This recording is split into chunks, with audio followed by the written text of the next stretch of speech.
অসুস্থ একজন ওনার পেস্টারে একটু লাইভ খবর শেয়ার করে দিয়ে সবাই, ঠিক আছে তো?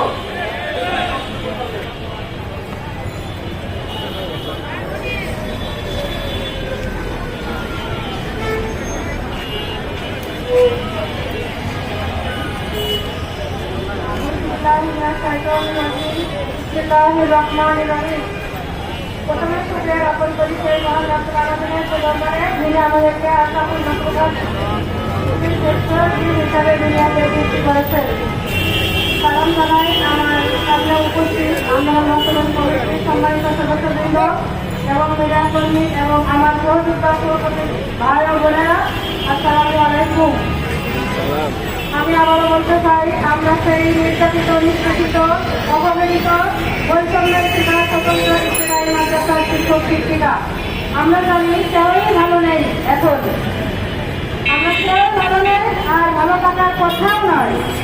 অনেক কষ্টে আমরা আবারও সেই রাজপথে নিয়ে আসতে হয়েছে আমাদের। 40 বছর বৈষম্য